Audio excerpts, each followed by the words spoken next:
Hi friends, Jim here. Before you dig into this week's Extraplasm, here's a heads up that while this is usually a show that stays pretty safe for work in its content, you may find that this week's episode is a bit more explicit than usual. Our guest this week is a bit of a rock star of movie effects who speaks candidly about things like drug use in the 80s, sex and sexuality, and even provides some very detailed talk about a certain green ghost's backside. So know that your headline segment this week is relatively tame as usual, but you may want to make sure you're listening to the interview segment this week with earbuds in or otherwise without your kids and coworkers present. And of course, this is also a friendly reminder that the viewpoints of Extraplasm's guests are just that, their viewpoints. They're not necessarily those of the podcast. Enjoy!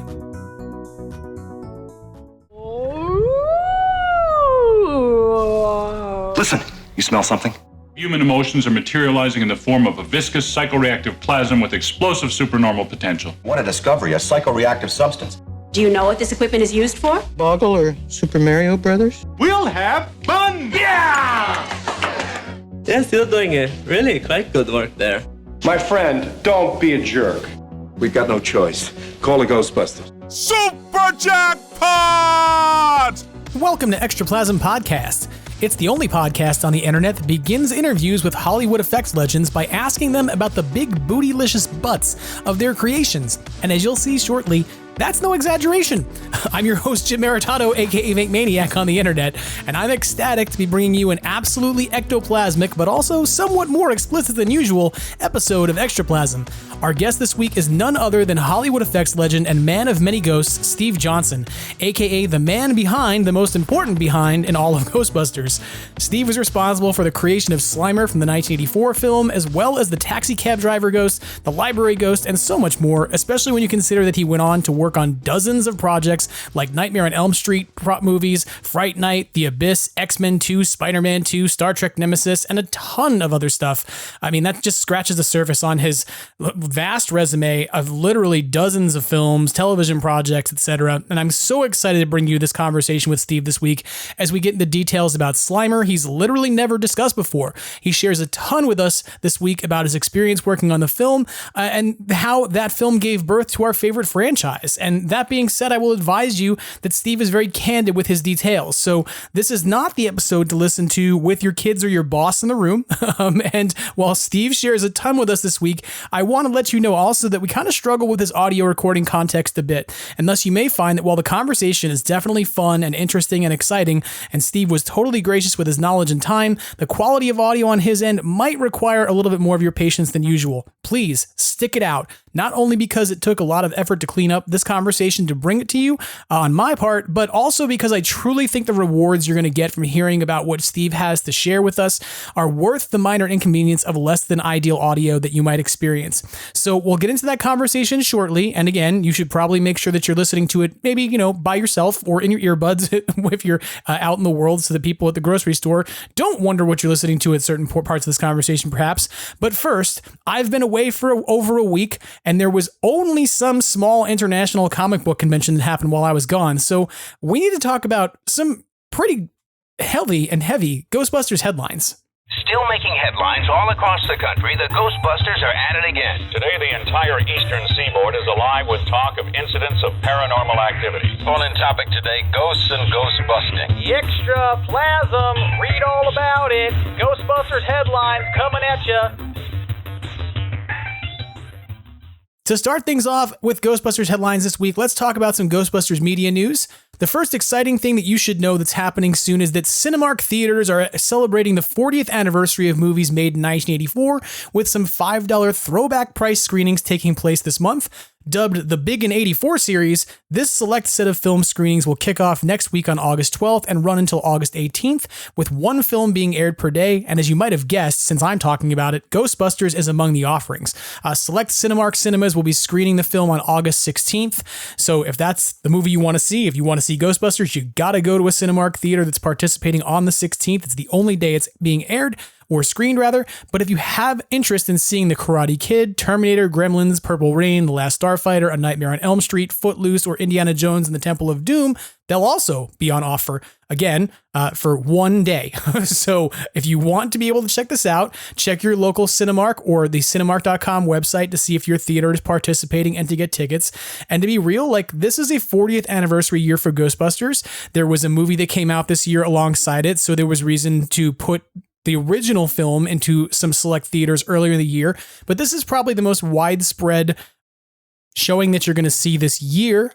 I would suggest that perhaps maybe in 2025, you're not going to see this movie, that chances are going to be slimmer that it will be out, given that there won't be another Ghostbusters movie coming out.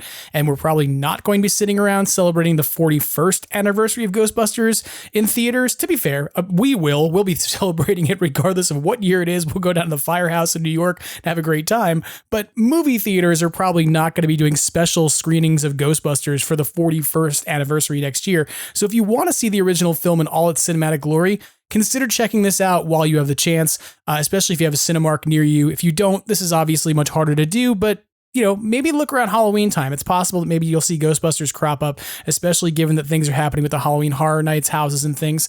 But, if you want to see the movie on the big screen, this is an opportunity to do it. And I would go take it if you can, because who knows if it'll come up near you again sometime soon. One other piece of Ghostbusters media news for the week pertains not to the oldest Ghostbusters movie, but the most recent. As I predicted many months ago, Ghostbusters Frozen Empire continues to succeed in home video context, with Netflix reporting the film has received 10.2 million views in its first week. It closed out the list for Netflix's top 10 movies in North America in the last week of July in second place, falling behind the romantic comedy Find Me Falling. And in the week that followed, from July 29th to August 4th, it's remained in the top 10 for a second week in slot 9 with an additional 3.8 million views. So that's about 14 million views in 2 weeks, illustrating that Netflix audiences hold a healthy appetite for Ghostbusters content. This only further underscores why I really, really want to see a direct-to-Netflix Ghostbusters TV series like the one Chris Stewart and I dreamed up a few weeks ago. I think it'll be hard for the movie to hold out for a third week in the top 10, but I am really excited to see that Ghostbusters is continuing to connect with audiences at home. And I'm not going to lie, I always like being right.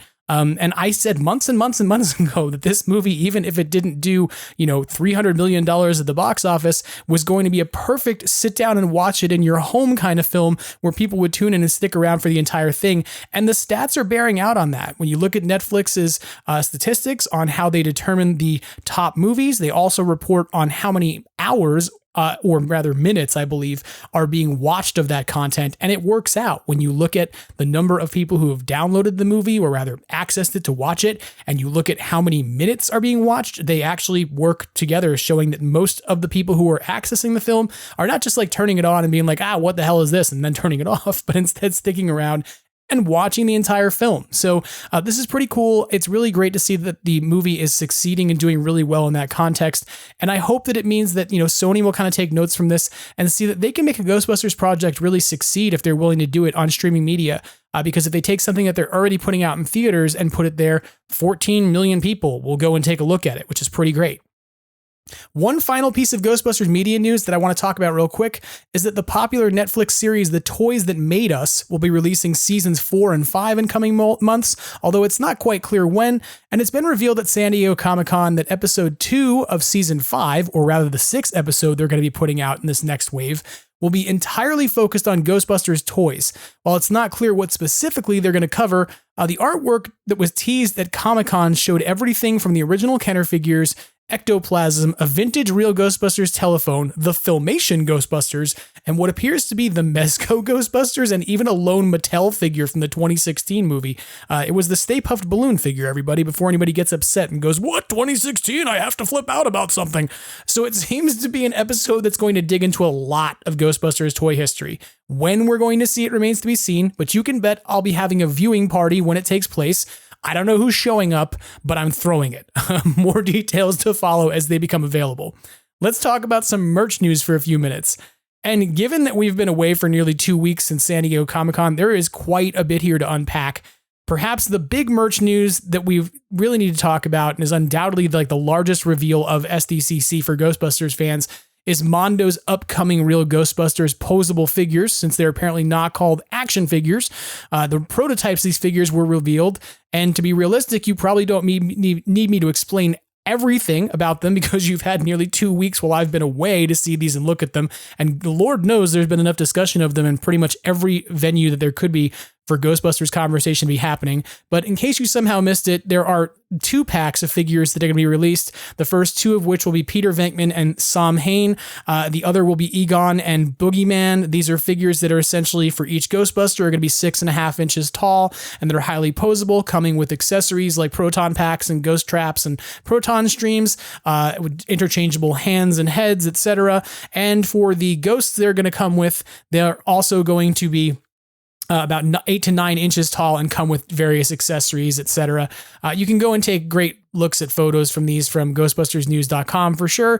To recap real quick, in case you haven't heard this already, these are going to come out as 2 packs initially at $202 each.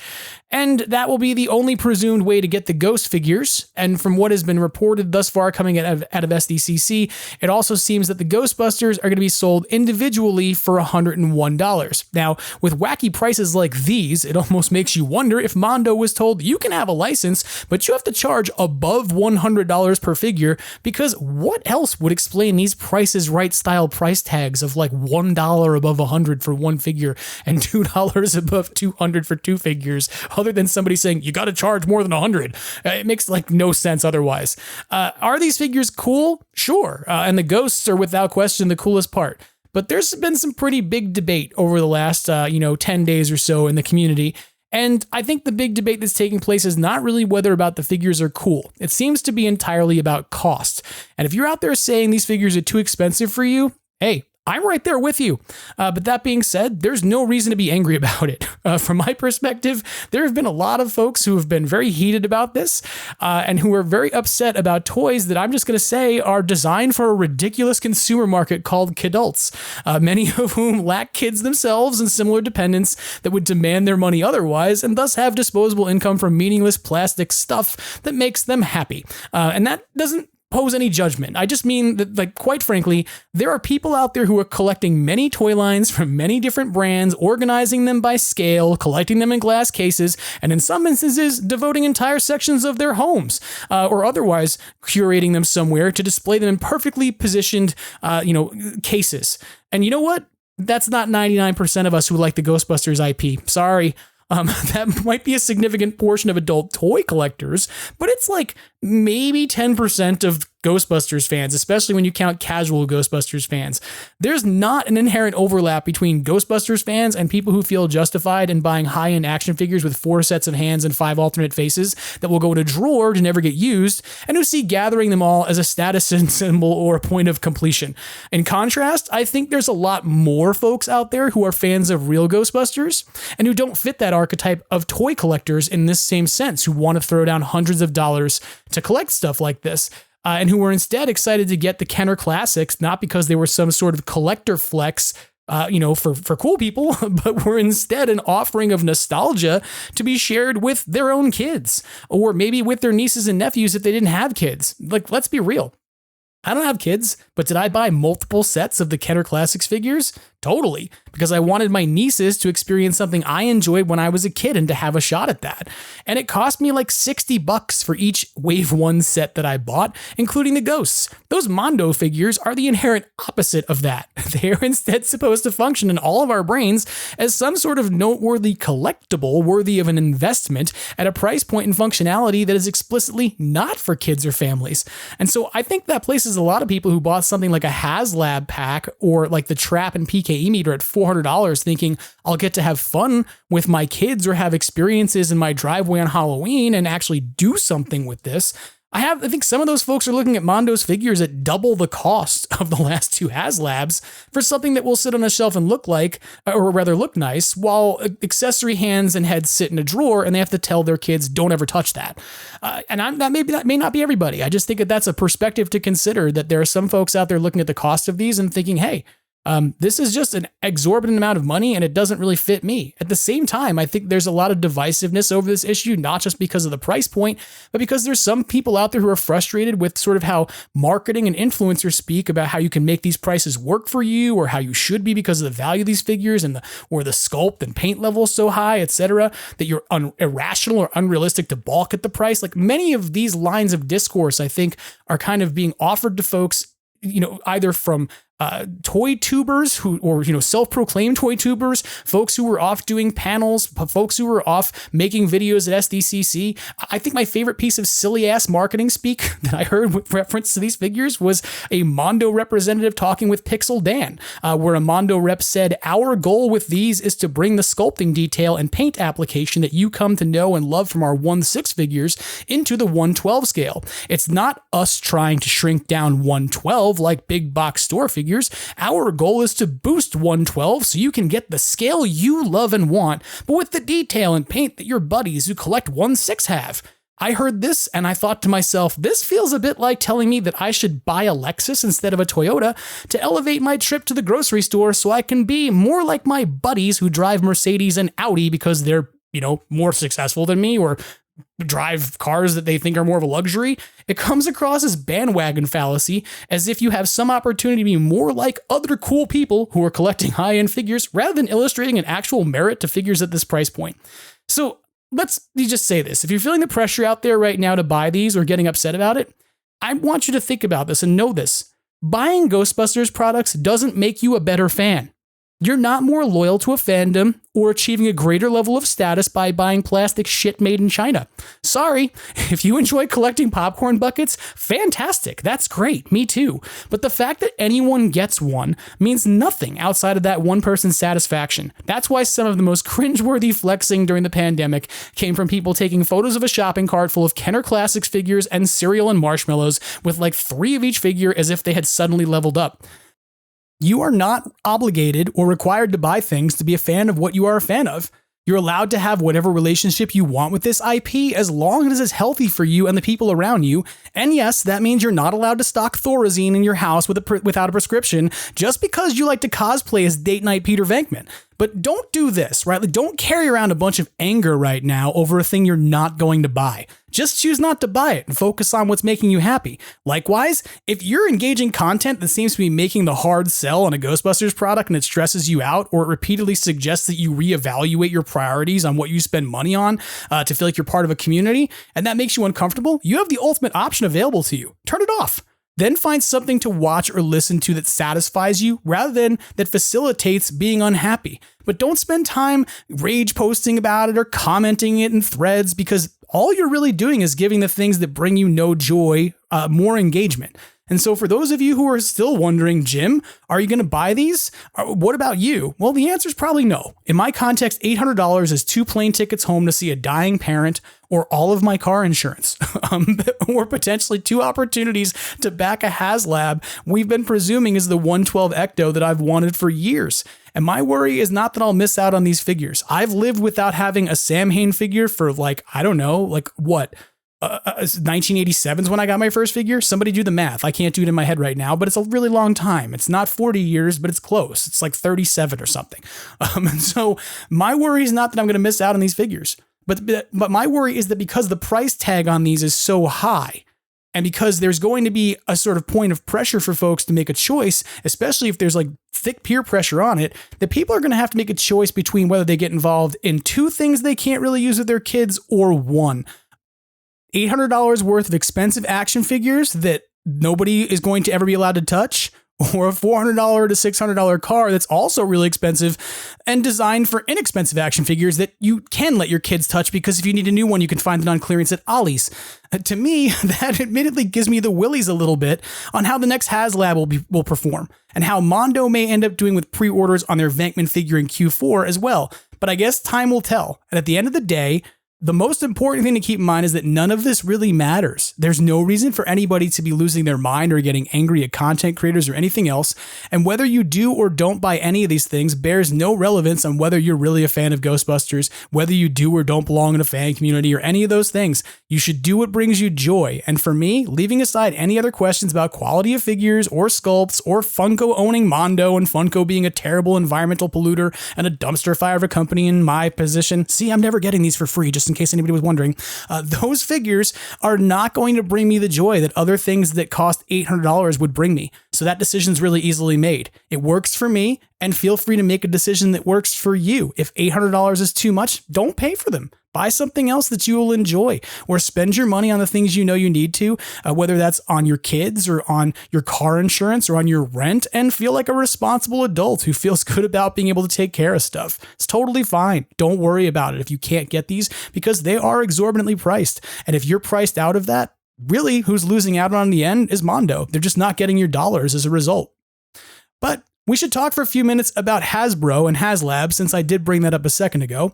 And let's talk about what Hasbro has been up to since San Diego Comic-Con. First on site in San Diego, we got to see our first glimpse of the packaging for the upcoming O-ring style figures.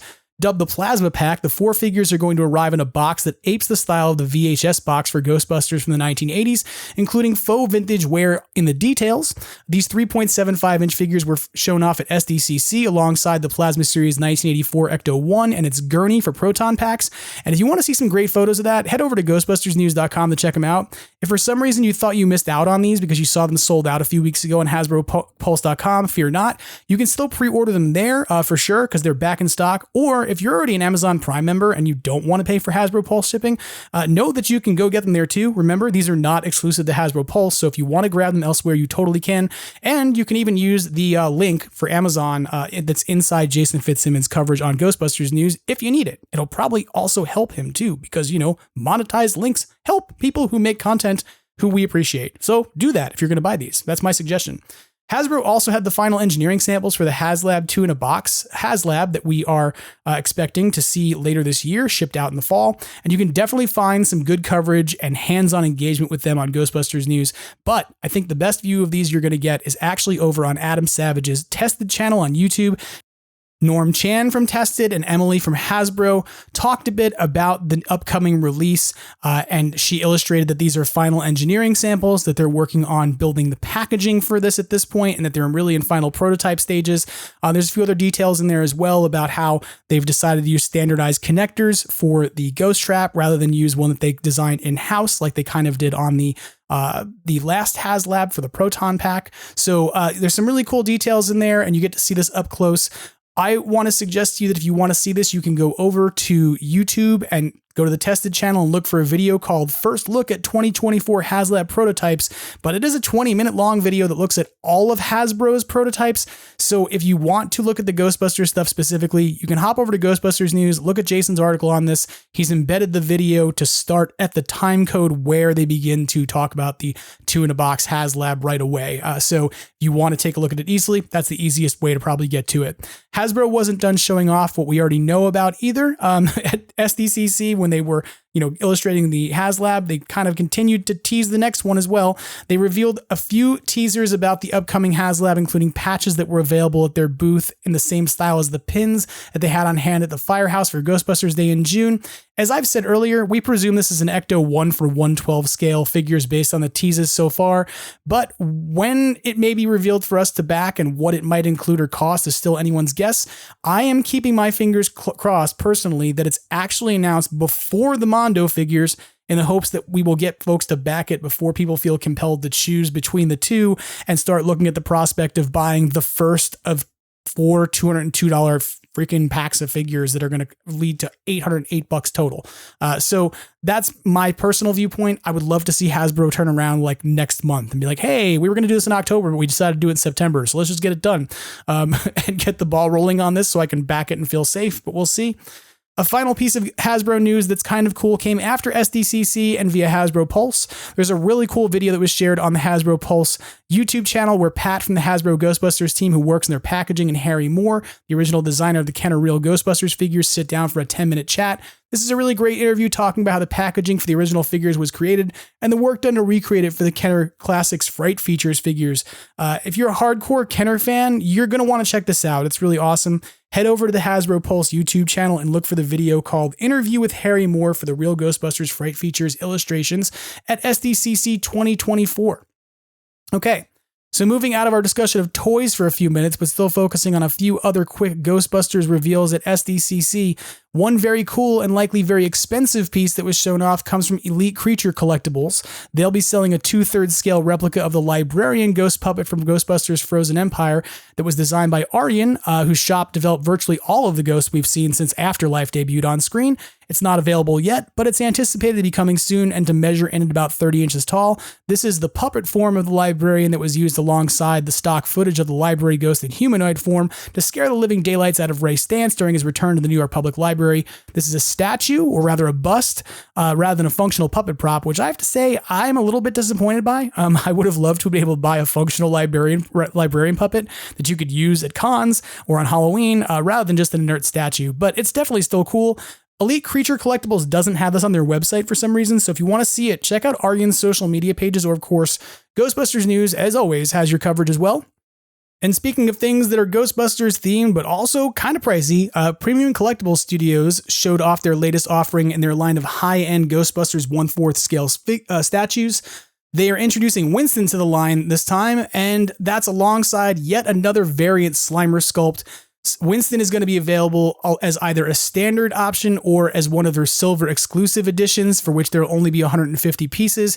If you opt for the silver exclusive version, then you will end up with a new Slimer variant figure as well as a proton stream to go with Winston. The introductory pricing on these is $607.50 for the standard version. For the silver exclusive bundle with Slimer and the proton stream, you're looking at $652.50. That is apparently discounted by like $75. These are too rich for my blood. I totally admit it. As a person who's complaining about $202 action figure 2-packs, I'm definitely not buying $650 statues. But if you're into the 1/4 scale stuff, that's, where you're looking at 20-inch statues that are pretty big, to be frank, then you can probably, go and pre-order these now, and you're going to find that Winston will help to complete your collection. For the more budget-friendly Ghostbusters offerings come out of SDCC this year, you might look to Hallmark, who have announced that they will be adding new Ghostbusters Funko Pop ornaments to their offerings. They've previously offered their Funko Stay Puft design in ornament format, and it looks like that they are putting out a Venkman and Slimer ornament set that is going to be smaller scaled versions of the 35th anniversary pops they did in 2019. So if you recall the pop of Slimer with a whole bunch of hot dogs in his mouth, that's what they've made into an ornament. The place to get these is probably going to end up being Walmart stores in the seasonal section once Christmas time rolls around, or come on, this is the United States, so once we get through August, these are not keepsake offerings, so they're not keepsake ornaments, so they probably won't be sold on the Hallmark website, and usually are not sold inside their stores. Rather, they're intended typically as retail offerings at big box stores in the seasonal section or in the stationery section. I think I actually found the Stay Puft one on an end cap in a display of different Hallmark ornaments a few years ago at Walmart, if I'm not mistaken. I believe it was also offered on Walmart.com. But at any rate, keep your eyes peeled for these if you're into Funko products and Christmas ornaments, because you'll have an opportunity to put these sort of, at this point, I guess you could call them classic because they're 5-year-old sculpts that they put out for previous figures. So kind of classic Funko shapes at this point, or ornaments. I personally, if I were going to make these, I probably would have used the original sculpts that are really vintage from the 100 series rather than the 700 series of Ghostbusters figures. But I digress. To each their own. And to be real, I've kind of gotten over Funko Pops. I admit it. They're kind of a thing that I didn't collect for Frozen Empire, and I don't really see myself getting back into. I think that ship has sort of sailed. Moving out of SDCC merch, one key item people have been asking about since Frozen Empire's release in March has been the vinyl soundtrack album. And last week, Waxwork Records answered that call. Pre-orders are available now for the vinyl release of Ghostbusters Frozen Empire's original motion picture soundtrack by composer Dario Marianelli. This is a release that comes as a deluxe double LP that will have 2 different options. So you can either get this in a limited edition Waxwork exclusive Slimer neon green colored vinyl, or you can get it in a Frozen Empire splatter colored vinyl. I'm a little confused by this, I have to admit, because it's not really clear how many are in the limited edition, or like what the edition size is, or if they're suggesting that the green version is going to be Waxwork exclusive, but the other version is going to be available from other retailers, etc. So I'm a little unclear on what they're really talking about at Waxwork, and hopefully we'll get some clarification on that. But regardless of which version you're buying, both versions have a heavyweight gatefold jacket. They have matte satin coating. There's artwork by J.J. Harrison. There's a Gil Kanan authored 4-page booklet that has liner notes. So this is a really cool piece if you're into collecting vinyl, or if you're into collecting soundtracks, for sure. It's going to run you about $50 and will be available in November. So if you're looking for that #1 boutique Christmas gift for somebody in your family, and you want to get something for about $50 or less, this is totally something you can grab. But that being said, if I had to choose between the two of these things, between the green one and the sort of Frozen Empire splatter version, I'm totally going with the Frozen Empire splatter colored vinyl, even if it's less limited, because it's 10 times more cool looking. And if you're not sure what I'm talking about, like, go over to waxworkrecords.com to see the various editions. Or of course you can go to Ghostbusters News, because I'm going to tell you that always. You can go find any of the pictures of the stuff we talk about over there, because Jason covers everything. But again, these are pretty cool, but I think if I had to pick between the two of them, it's a no-brainer. Like, yeah, the Slimer green one might be more limited, and so arguably maybe it's worth more in some sense to somebody. But if I had to look at the two of them, especially rotating, like what the the Frozen Empire splatter version looks like, I want to see it spin on a turntable. It looks really cool. If you're waiting with bated breath for Halloween, you may want to know that Spirit Halloween, well, they've probably released more merch in the last week than they have in the last 2 years. But for the sake of brevity, because this is a pretty long headline segment, and because a lot of this stuff is a bit redundant, it's a lot of costume stuff, I'm not going to mention every single thing here in detail, but you should know that there are some new offerings online you can take a look at for adult and kid costumes, including new costumes of Slimer and the Stay Puft Marshmallow Man, some new Ghostbusters costume dresses for women and girls, a new premium flight suit option for kids called the Signature Collection. That's going to run you about $80 for a kid-sized, closer to authentic, but still Halloween costume flight suit. You can head over to spirithalloween.com to check these items out for sure. And as Spirit Halloween stores are opening nationwide this month, there's also some new Ghostbusters items that are showing up there that are not available online at this time. These include a set of 4 iron-on patches that Ghostbusters News has covered, featuring name tapes. These are kind of funny to me because they're intended to be 4 new Ghostbusters name tapes from Frozen Empire for a low price of $9.99, and they're iron-ons. But they have 4 names in them, and the 4 names are Engineer, Lars, Pinfield, and Lucky. I guess you can take the Lars one and the Pinfield one and put them next to each other and then iron them onto something, and then you'll have something that says Lars Pinfield. I'm not really sure why you get both a Lars and a Pinfield, but you don't get a Gruberson. I think that probably would have been better. This is maybe not the best look, Spirit Halloween. I digress. But if you want to take a look at these, they are available in store, and in the impulse buys section near the register, you can also find a keychain that's been made available, as well as a black baseball cap featuring the Ghostbusters logo.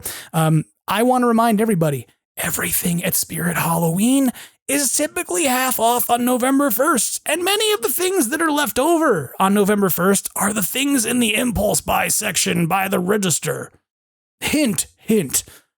Let's talk about this again in November. And last but not least, to wrap up our merch discussion for this week, if you've not seen the new Gum Goblin, our friends over at Phantasm Shop have been teasing over the last week, please go over to phantasmshop.com right now and check out this nearly 9-inch statue of an awesome original Phantasm creation that just might be a teensy bit inspired by some toys you know and love. I'm going to have a review of this up in a few days on YouTube, but this latest offering from Phantasm Shop is a really amazing statue of a demonic goblin with stretched out mouth and fingers that belongs right next to some of your favorite retro Kenner action figures and is truly wonderful. It's absolutely cool, and it's available now for pre-order for $75, which is a steal in comparison to some company that wants to charge you $101 per figure. Am I right? Take a look at it over on phantasmshop.com now. It's really great. The final headline items this week that I want to make sure you know about are community news items. Some big shout outs go out to the Circle City Ghostbusters First, who announced that they raised over $3,000 to support Starlight Children's Foundation during their fundraising at Gen Con 2024 this past week. And another big shout out goes out to our friend Austin Young, aka Ray Cameron, aka the man behind Rust City Studios and Central Oklahoma Ghostbusters, as he worked to raise over $2,000 to help support Ghostbusters Frozen Empire stunt performer and previous Extraplasm guest AC Martin and her family as they pay her brother's ongoing medical bills that he's working through as he struggles with an amplified pain syndrome. AC and McKenna Grace both signed a gunner seat wand that Austin built from scratch. And if you've seen Austin's builds or ever heard him on the show or ever heard him on his own podcast called the Black Firehouse Podcast, you know he takes all of that shit very seriously. So he made a super, super accurate wand that is really amazing. They both signed. It's really one of a kind, because how often do you see something signed by the principal actor and the stunt performer who handled it and used it? The wand was raffled off alongside some additional signed posters and other items as consolation prizes, resulting in an additional $2,000 raised to help a member of our broad Ghostbusters family.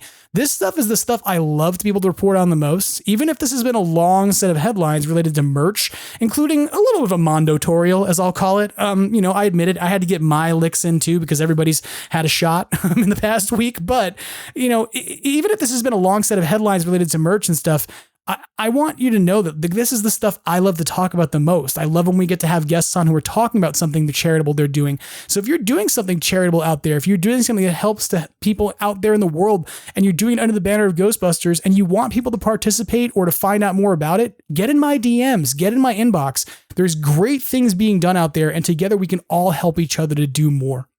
Okay. So those are your headlines for this week. You've now also have my deep take on Mondo things, in case you were wondering about it.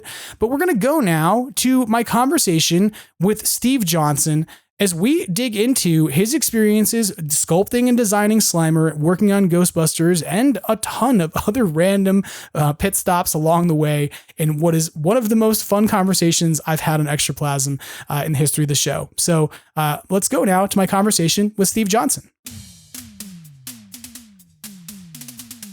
Joining me on Extraplasm Podcast for the first time ever, and hopefully not the last, because maybe he won't be entirely insulted by the time we're done, is an FX legend and the man behind perhaps the most important booty in all of Ghostbusters, as we talk about regularly.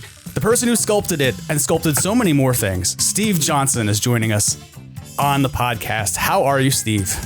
I'm doing very well. How are you?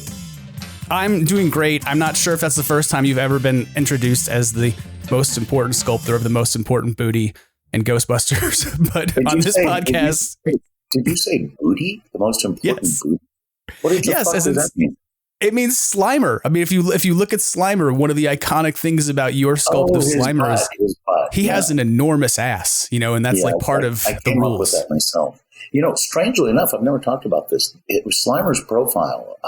It wasn't designed as a butt. It just made no sense to have nothing there. And what I was really going for, I know we're not even in the interview yet, but this is a good point. His profile is very Tex Avery.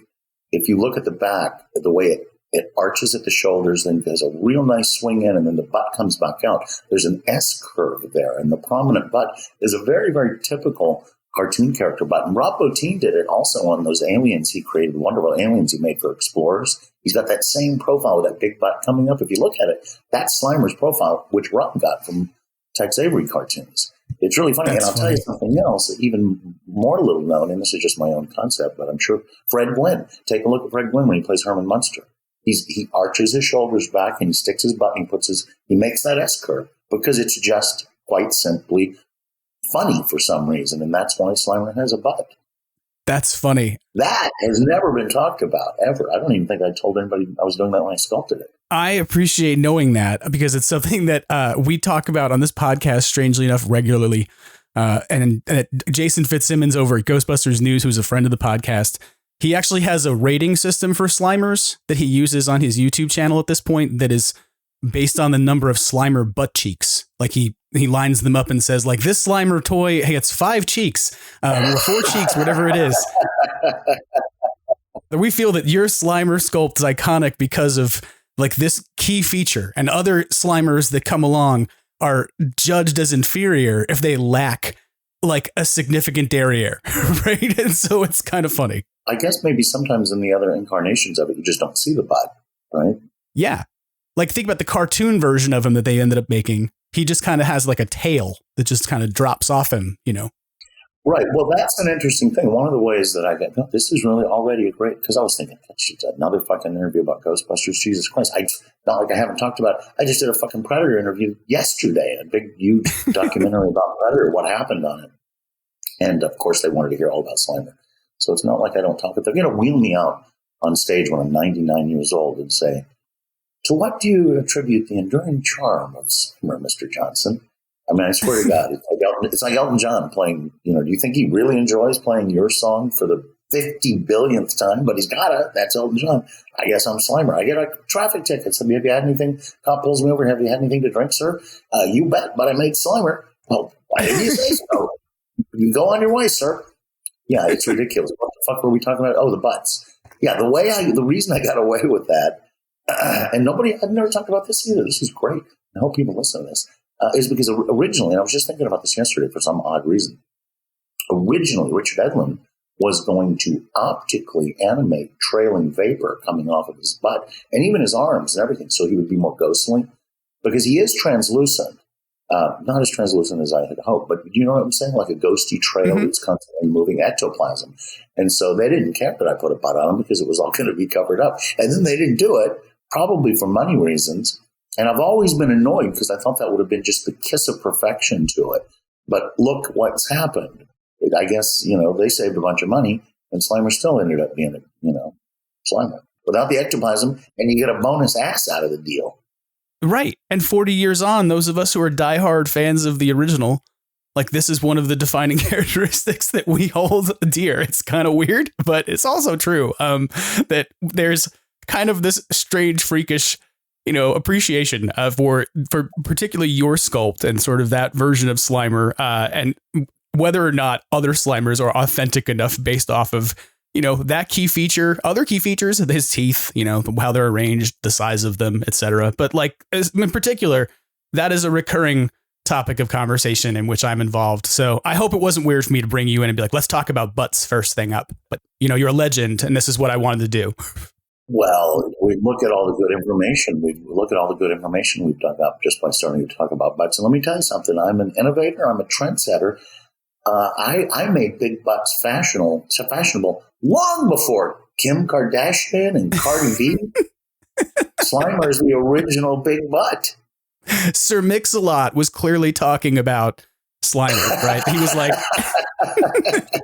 Somebody should go back with AI and insert Slimer into all those music videos where they have girls shaking their big fat asses. Come on, listeners. One of you can do it. Somebody really does need to put him in the Baby Got Back video now. I do need that. That would make my day. But I am so excited that you're here to talk to us, even if I'm sorry, you have talked about Slimer a million times. No, but I've never talked about his butt in such detail. This is great. Let's make the whole interview about his butt. That'll be unique. Okay. I mean, I'm not, that could be a challenge, but we could also get incredibly detailed to a point where we might get flagged or demonetized if we were monetized, because we're not. But I'll just give you an aside. You're not monetized, so I can tell you the story. Okay. So, you know, because I had to be, I think the diehard fans know that I had to sculpt many, many different versions because I designed it three-dimensionally, not with sketches. So I started with full scale and Mark Wilson full scale. Did a couple of those, wasn't working, so I decided to go to miniatures. But the point being, because I focused so much, I think I did 13 or 14 sculptures, some of them full scale, late nights, toiling and working and focusing, you know, a huge butt right within my, 6 inches of my face as I'm detailing, doing the dimpling. And I actually started to wonder if I might be gay because I was aroused by being in such close proximation to this giant butt for so many late nights. And it was a very, very interesting time of self-realization for me there. And I ultimately realized that I wasn't gay, but it was an interesting, test, I think. Oh my God. I have lost my mind. You started this. You started it with the butt thing. I did. And now you're into personal interrogations of sexuality based off of the dimpling of Slimer's butt, which is not a place I thought we'd go, but it is fun. Well, we were very intimate for weeks. So what are you going to do? You know? Yeah. I mean, this is a good point to sort of ask you this. Like, what is the time frame? Like, for how long from start to finish? How long did it take you to create the entire? Because I mean, obviously, it's not one, right? You make several Slimers for the production. What's the time frame from start to finish on from concept to like actual completed figures?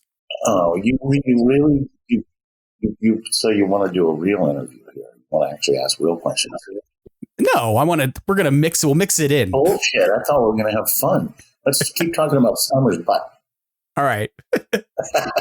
We should do a contest to see who has the best butt. Are there any other characters, famous makeup effects, animatronics that had memorable who have butts? Memorable butts in film. Can you think of any? To be honest, I mean, I'm sort of compelled to think of like in Kevin Smith's Dogma, there's a shit monster. He's got a pretty interesting butt, but he also is kind of the product of one. So it's kind of different. Yeah, that's true. That's disgusting. I think Vincent Guastini made that. Didn't Vincent Guastini made that? I think. Yeah, of course he did. I think. Yeah. Yeah. The Golgothan. I suppose you're right. We can't make 90 minutes out of Slimer's butt. I'm out.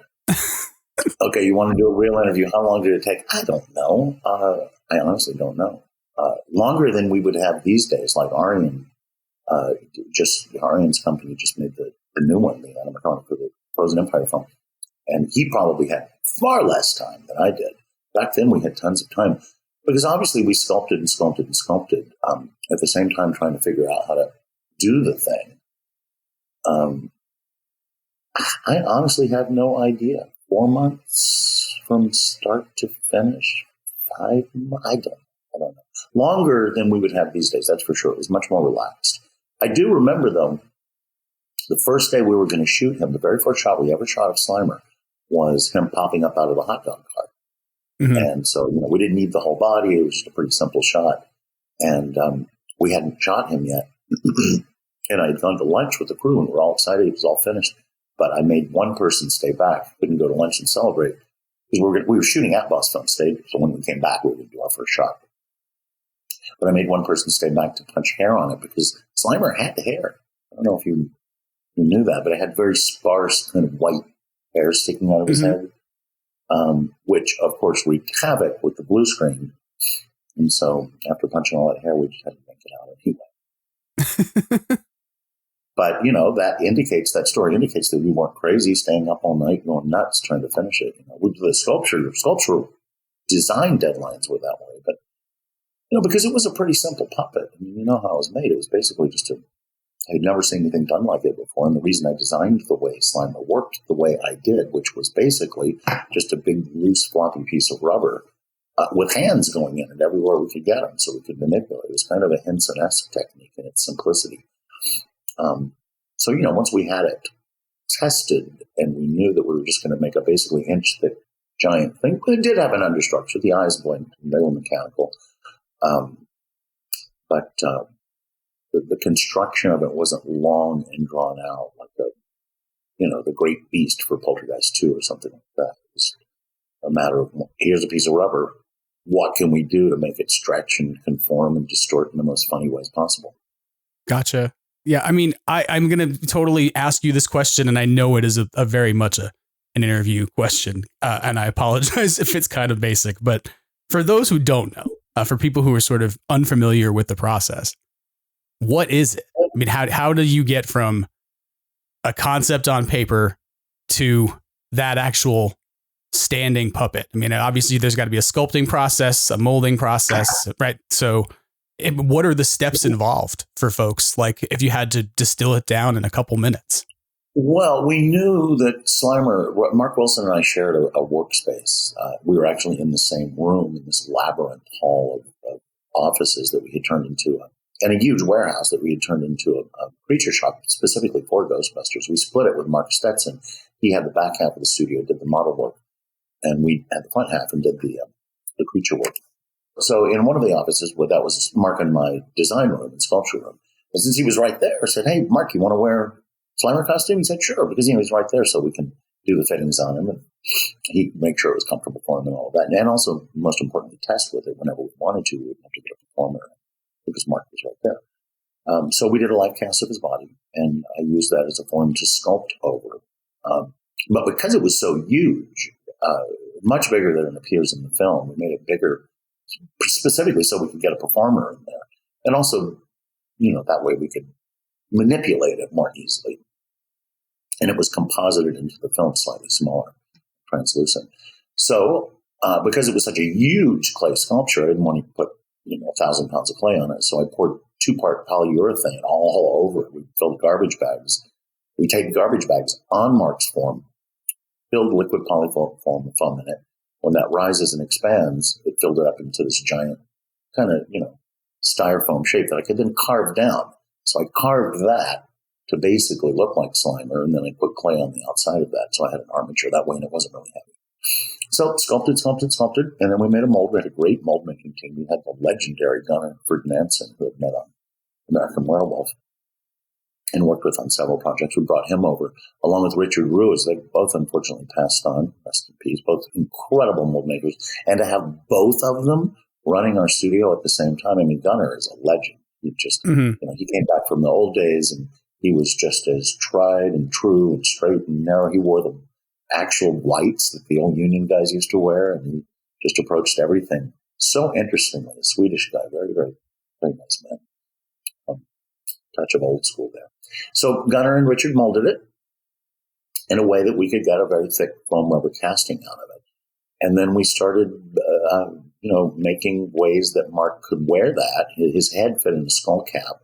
So we made a fiberglass, basically motorcycle helmet for him that was customized to his head so that would attach the top of the creature. And there was a full fiberglass understructure on the face. However, there was no real mechanism.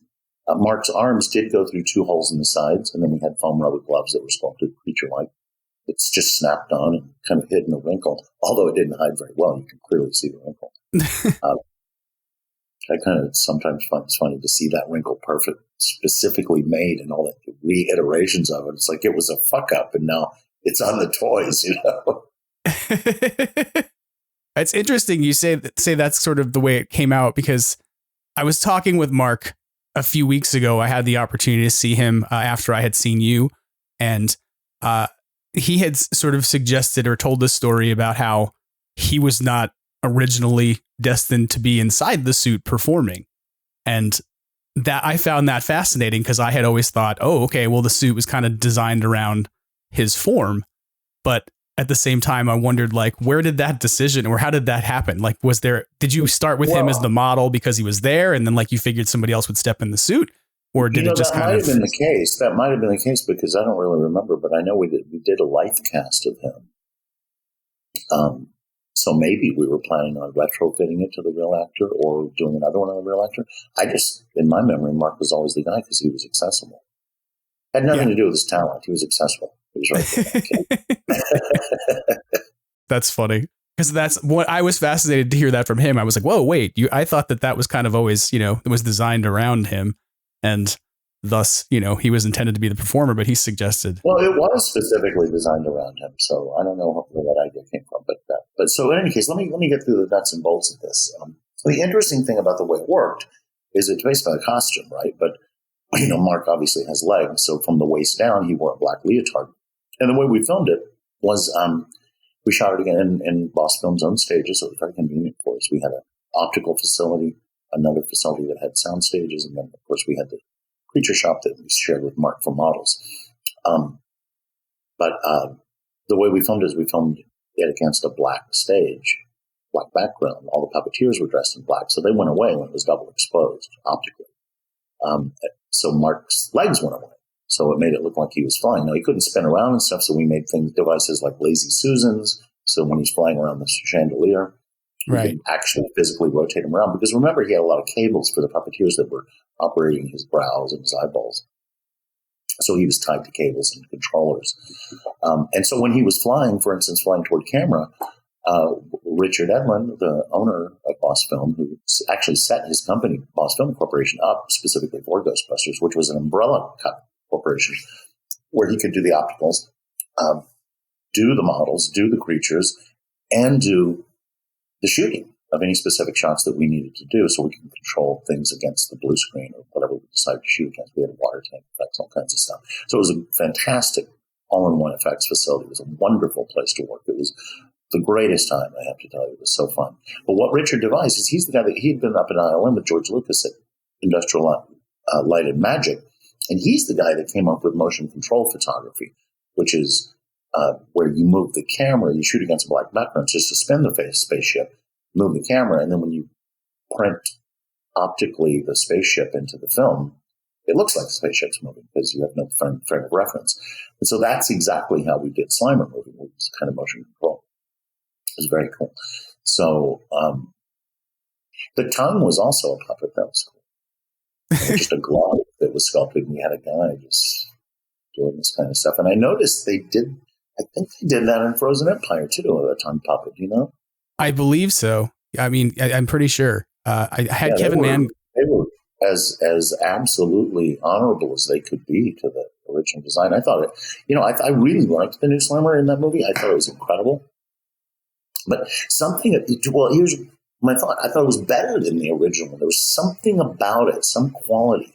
It just had a more cinematic feel to me. I don't know if it was how it was composited. Well, it actually wasn't composited, was it? They shot on like oversized sets when they had the real puppet. Mm-hmm. Well, wasn't it translucent? It had to be.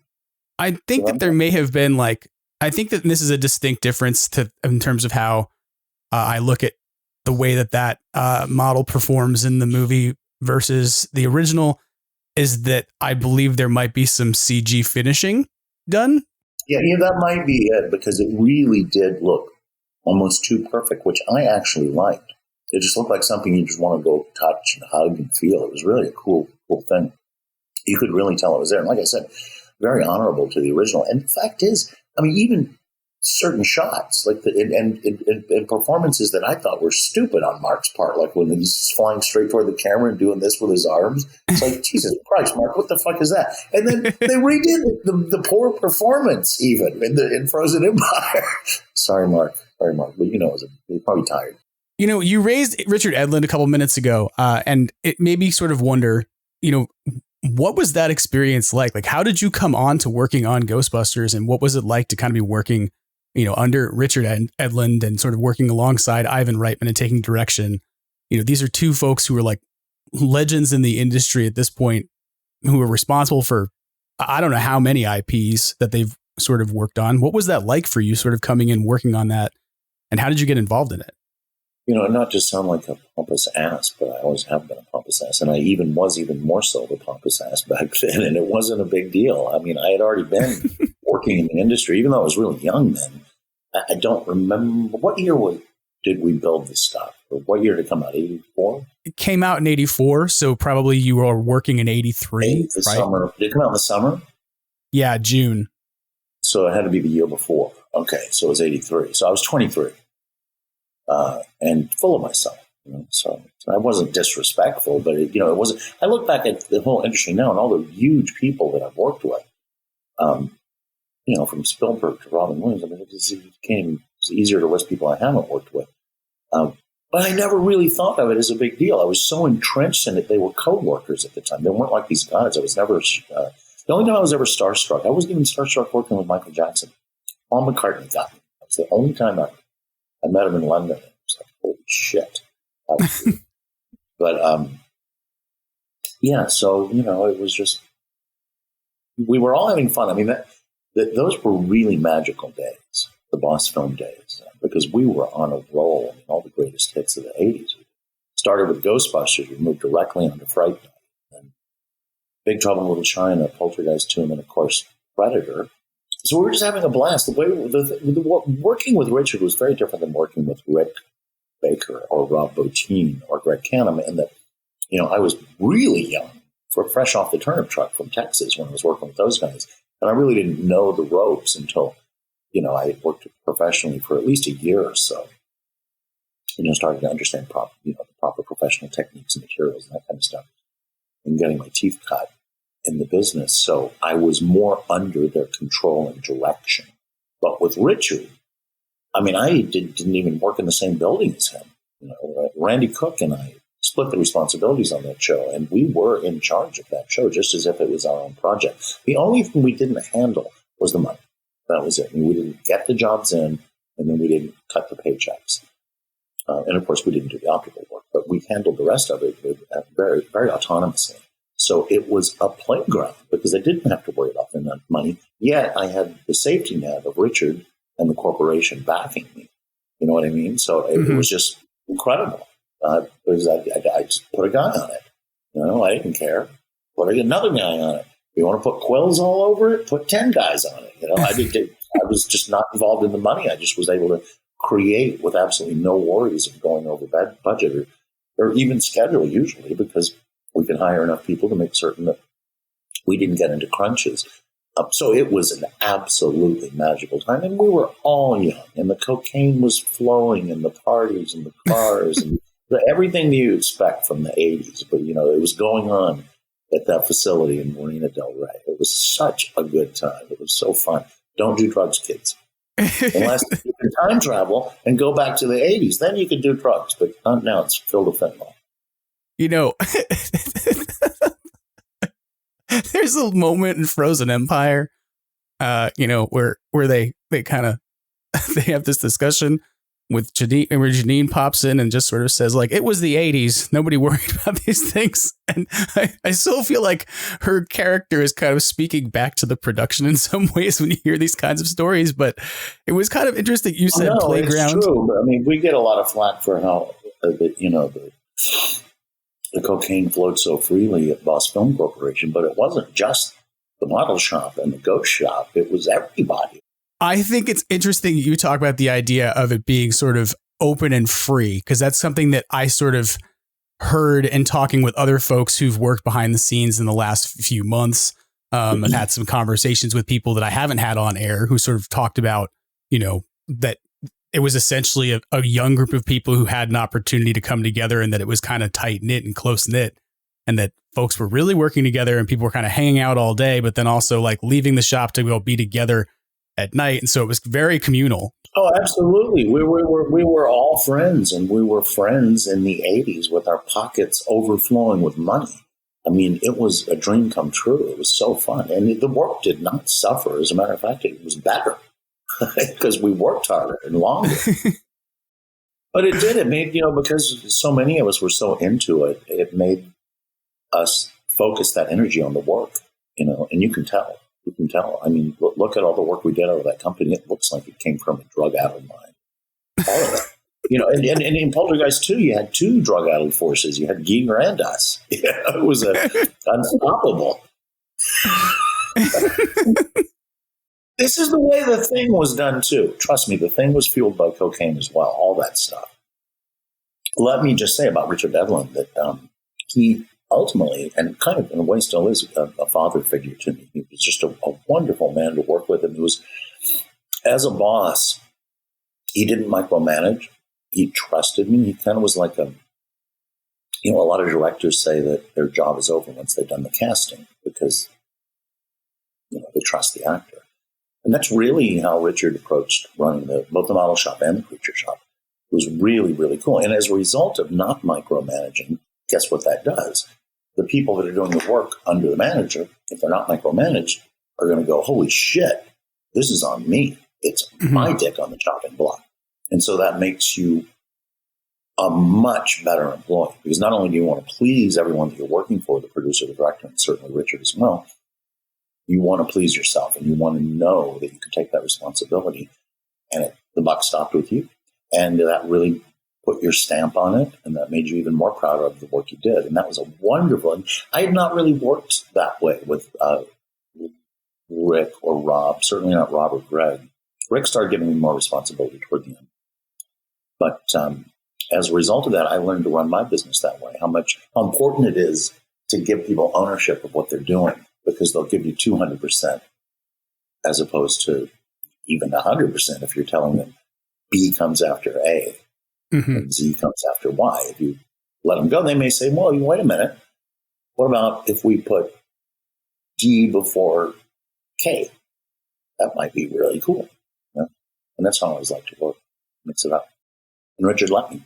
I wonder if that also has something to do in like, and I'm saying this in a way that I hope comes across as complimentary. I think that part of, your story is one where you come in and you're bold in sort of the decisions you make, and you're young coming into that position, and you're figuring out how to do things. Like I hear these stories, not just, in sort of reading about you in the past, but also about other folks who were working with Boss Films that sort of like the answers would, or questions would be like, can we do X? And the answer was like, yes. And then the question afterwards would be like, how do we do that? We'll go figure it out. And I wonder in some ways if that kind of almost laissez-faire hands-offedness, and directing creative elements allows for that, for people to sort of almost say, yeah, I can do a thing, but then they have to figure out how, It does. It absolutely does. Yeah. I mean, to me, it seems like the kind of environment where folks can make a commitment to do something and then they have the opportunity to work it out, and with the resources to do it. Well, exactly. So the other thing was the freedom, but also the freedom of not worrying about the money, which is also a very, very rare thing. So, man, I was just like a kid in a candy shop at Boss Film.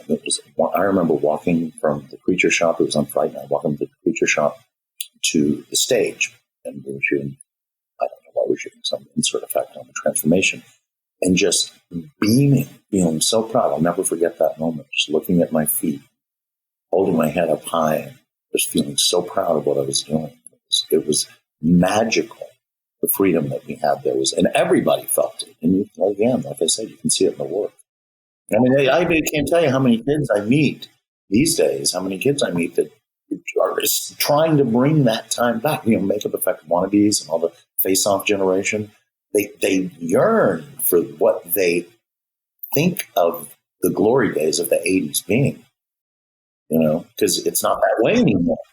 But they've also built, is all this mystique built up around it. It's like American Graffiti, remember the nostalgia for all that? I think now the kids look back at the period of the makeup effects in the 80s, that huge gold rush. It's such a nostalgic time that they'll never be able to touch. It's kind of sweet. It kind of is. I mean, and it's interesting to consider because I think about this in terms of like how different IP over time have sort of had to almost re-embrace practical filmmaking. Like Star Wars to me is a good example of a franchise that went like on a total digital bender. It sort of was just like, let's just do it all on green screens. And so when J.J. Abrams came in, it was like, let's build a Millennium Falcon, and sort of even watching the most recent Ghostbusters movie, could you have done the firehouse digitally? Probably you could have, but instead they chose to try to recreate it and figure out, how do we recreate that? How do we recreate Slimer? How do we recreate these practical elements that, bring audiences back and resonate with them in a way that, I don't know what it is, the nostalgia feel about it, whatever it is, that cinematic appeal that feels different, but also feels real, to what you're watching. So it's interesting. Well, it speaks to the whole nature of filmmaking, digital versus practical, and now AI versus practical or even digital. Mm-hmm. And when someone like J.J. Abrams or Jason Reitman wants to, re-envision things practically, I think that really means they want to have fun making movies again. Because, there's a huge difference between pushing buttons and from walking onto the Men in Black set, the airport at the interchange. I remember walking onto that set where all the aliens are, I think Men in Black 2, and going, oh my God, how much longer is it going to be? But just walking into an empty stage with a blue screen. This is why we're all here, because we want to walk onto a huge cavernous stage and suddenly be transported to this alien world. And it's fun. And it's fun to have a Slimer puppet on set, and it's fun to build the Millennium Falcon. And that, again, just like the Boss Film days, because we were having fun, that translated into the work. I think that these filmmakers are building that shit, and the actors are there reacting to it. It translates as well. Not to say that I don't have great hopes for AI entertainment, but we can talk about that a little bit later. I'm one of the few people that is really excited about it. It's funny that you say this about, the sort of practical elements of having Slimer on set being fun. And one of the things that I'm reminded of, and that's kind of the importance of practicality, is something that came out of the conversation I had with Kevin Mangold, of course, was inside of the most recent Slimer suit. And apparently one of the things that he kind of talked about with us on the podcast when he was here was that the shot in Frozen Empire where Slimer eats the possessed pizza was originally, attempted to be done digitally. It was like, oh, let's do this and we'll figure out how to do it with a series of effects. And then there was, oh, let's do it with some sort of practical puppet that we're going to try and do. And in the end, they ended up getting pizza and they ended up getting 2 sticks. They ended up dragging that pizza and hopping it down the table. And then Kevin just grabbed the whole thing and hoisted it into his mouth. And it's an actual practical pizza falling apart because it's what worked best. And to me, like what were the 2 sticks for? What do you mean? To hop the pizza along the table. So it was like they took the 2 sticks and they just removed the just puppeted the entire pizza out of the box and down the table. Right. Well, interestingly enough, we say that, we're throwing golden orchid crowns at Jason's feet for going practical, but there were some tests that Billy and Arjen did that were amazing. Billy Bryan made a rod puppet, little Stay Puft Guy, whatever those characters were called. And he also made that garbage bag thing puppet. And they were both incredible. I don't know if you saw those tests. They were incredible. Did. And of course, I spoke with Billy about it. He said they just, for the same old reasons, they'd have more freedom if they did it digitally. It would be quicker to shoot on set if it was not done practically. Yeah. But man, those tests were great. They were really cool. Yeah, they were. I only think they did Slimer practically and the Librarian practically because they knew that the fucking audiences would be enraged if they weren't done digitally. And let's be fair. That's probably true. When all of this digital stuff was going on, when it first started in the 90s, starting to rear its ugly head and stomp its hobnailed boots all over the animatronic industry, I used to use Slimer as an example. I'd say, listen, if I got a script these days, and it said there's a flying green blob, a smile with arms that flies all around the place, eating off a room service cart, no one would even question if that were to be done digitally or practically. It would be done digitally. I used to always use that as an example. Comedy cut to Frozen Empire coming out, and it's a puppet again. I would like to see Slimer done. I would like to see Slimer done completely digitally, but really done well, and it would be incredible. And if it were art directed properly and done properly, it would be astounding, and it would be better than anything you could do practically. It would. It's that simple, but it would have to be art directed properly. Yeah. It would. Yeah. And there's no doubt that you could make it even better. You could talk about turning it into a Tex Avery cartoon. You could really control it then. That's true. Yeah. Because at that point you could really defy the physics that exist within the world, and you can make them more ghostly and do the things you would like to, that you are limited to by gravity and the constants of the universe, and that you don't get to sort of take your creatures and make them supernatural as easily as you maybe could using rendering, etc. But you touched on something now because you've intrigued me, and you've kind of made me want to ask you about it. Where do you see the value? Because in contrast to that, what do you see as the value of AI then? You say that you're sort of differ from other people's perspectives in the industry on it. So where is the value of AI in the process of effects? I embrace the artistic applications of AI 100%. And I do understand that it's a slap in the face to real artists. However, because it is absolute thievery. It is. But these are growing pains. There's no stopping it. And I understand, trust me, that many of my friends are affected by this. Fortunately, I'm not, because, I don't really work anymore unless I want to, because I'm a spoiled brat. But listen, I've worked with artists all my life. I've art directed artists all my life. I am so into Midjourney and Runway and Magnific. And I'm a character designer. And these are the greatest character generation programs ever. So why would I not embrace it? Now listen, when I worked with real, living, flesh and blood artists, my goal was always to help them be better artists, right? But a human can only retain and output a certain amount of information. When I work with the computer, and I consider it an alien intelligence. It knows more about art than any artist I've ever met. Certainly knows more about art than I do. It knows more about composition. It knows more about color theory. And we're just talking about still images here. It knows everything there is to know about art. And it works tirelessly it doesn't second guess you, but mostly and most importantly, because you can walk over all those other things I just said and go blah, blah, blah. But most importantly, it's a great collaborator, because the way I work with it, the alien, is I let it have a certain amount of control. Because what I've found is it comes up with ideas quite often that I never would have thought of. And I like to think of myself as a very, very innovative artist. And it's just, you can spit out ideas that I never would have thought of. And it's like, wow, this is great. I'm working with a tireless artist that is the best artist I've ever worked with. It's great. I'll give you a perfect example. I was working on a demon Santa Claus recently on Midjourney. And I didn't even mention this, but one of the versions it came out with were these twisted, huge horns that were candy canes. Mm. And I never would have thought of that. I go, oh, holy shit, that's really cool. And this kind of stuff happens all the time. So I find it really, really fun. First, it's great. It has a great entertainment value for me because I'm creating characters all the time. Now with Runway, I'm animating them for no reason other than fun. But every time I do get some kind of, I know I'm going to be crucified for this. Every time I do get some kind of job or design thing, I go straight to Midjourney and don't necessarily use the designs, but I use the ideas a lot of times. Right. So, and then the other thing about it is the way I upscale and vary with Magnific. Magnific is basically Midjourney for Midjourney. So I don't know if you're familiar with these programs. You don't get so far with Midjourney.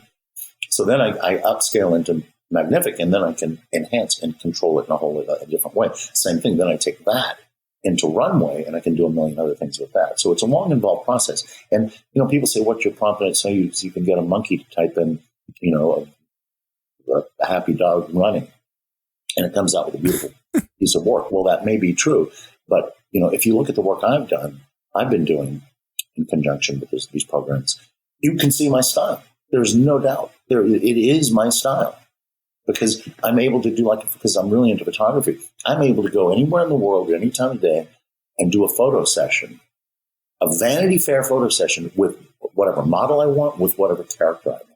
And I've been coming up with some amazing stuff. So it's fun for me, but it's also, I look at these stills and I upscale them and I get so into them, particularly when I get high. And here's a little side note. Midjourney is the word, the name MJ. It's short for MJ. And let me tell you something. Working on Midjourney while on marijuana, MJ on MJ. You know what I'm saying? Those guys who came up with the name must know that because it's the most fun thing in the world is to get really high and go create characters on Midjourney. It's a blast. Yeah. I have sat there and typed in ridiculous things into Midjourney until, I ran out of credits or whatever. Well, then you just got to buy more. But the thing is, the thing that's frustrating at the same time and also very, very, very exciting is that I look at these images. I transform over, I got a huge television, transform over to that so I can really get into them. It's a travesty that people only see them on their phone. And the detail and the bizarre concepts. I mean, I've done so many hybrid people that I would love to do at Island of Dr. Moreau. And then I'm thinking, because the hybrids were just so incredible that I've done and way better. I mean, I was designing for the Richard Stanley Island of Dr. Moreau that ended up being done by Sam Winston. We were doing incredible stuff back when we could first morph characters. Well, this is worlds beyond that. It'll do tufts of fur in odd but perfect places. The wrinkling, the structures, the primary structures, the secondary, the tertiary, it's just so amazing. And the killer to me is if I could, let's say I do use this program and design all these characters and I do the next remake of Island of Dr. Moreau, guess what's going to happen? They won't be as good if I practically make them as the images that I'm getting in Midjourney. They honestly won't. They just won't. There's no possible way. Even if they were generated by a computer in a standard way, there's no way to get the detail that I'm getting with what I'm doing now, unless it were done animated with artificial intelligence, which is not possible yet to this high degree, but it's right around the corner. Right. And just think of all, once you start, so the design, let's put that aside. We know it can kick ass on design. Let's talk about the future of AI helping with animation. once we start moving into that world, because already you've got the basics with Sora and Runway does it already. Sora's not out, but Runway's doing it. Text to image, right? Text to video, I mean. It's in its infancy now, but right around the corner. And so what's going to happen with animation is the same thing that's happened with character generation. It's going to come up with interesting things that the human mind couldn't possibly come up with. This is what excites me. And I know there's going to be a lot of, what do they call it? It's a war term, collateral damage. There's going to be a lot of collateral damage, and I'm very, very sorry about that. But I didn't come up with these programs. I just see the future. And you have to be in denial to not see it. And I'm only talking about the artistic applications of AI, which is just not even a microscopic speck on the tip of the iceberg of the other applications like military and science and medicine. I mean, things are about to get crazy. It's a very exciting time to be alive. That's how I see it. I don't see it with all the doom and gloom. I think, fuck. But I will tell you this. I'm 64. I don't have that much longer. So when the robots take over, I won't have to deal with it. So I got an out. So, I got a little bit easier way of looking at it than people who are just coming up in the workforce now. Okay, I've said my piece on AI, and I think I said it very eloquently. And I don't like to talk about this because I know how people hate it, and I know that I don't have a lot of backers in the way I think. But it's nice that I have a forum to say how I feel about it. Thank you. Yeah, no, I think it's important to be able to have an open conversation about it because it's a tool, and it's realistically it's a tool that's going to get used, and it's a set of tools that are going to get used by different people.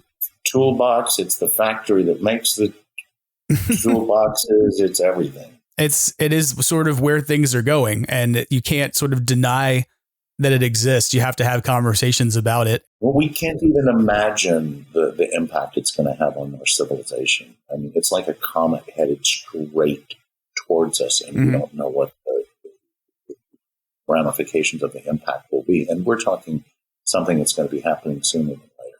Yeah. I think it's exciting. It's a disruptive thing, right? I don't mean disruptive Very bad. disruptive. I just mean disruptive, meaning like it's going to force some changes or some inspirations and innovations in culture. And to me, it's almost like looking at an industrial revolution kind of moment. It's like somebody reinventing the factory line. It's that on steroids. It's that to the nth degree. Yeah. Yeah. Yeah. I think the AI conversation is one that's really important because there are folks who, clearly stand on one side of a line where they say it should not be used at all. And there's other contexts though, where I think it's really valuable. I'm not going to lie. There's a lot of noise canceling that gets done on this podcast that an AI does that, it's built into Adobe Audition, where at this point, right, a thing that an audio engineer would have been needed to do and that would have cost everybody lots of money to do can now be done using a series of plugins. And that means that a series of like home producers can do things like make goofy podcasts where they talk to FX legends who are really cool from their house. The AI is a catchphrase, just like CG used to be a catchphrase.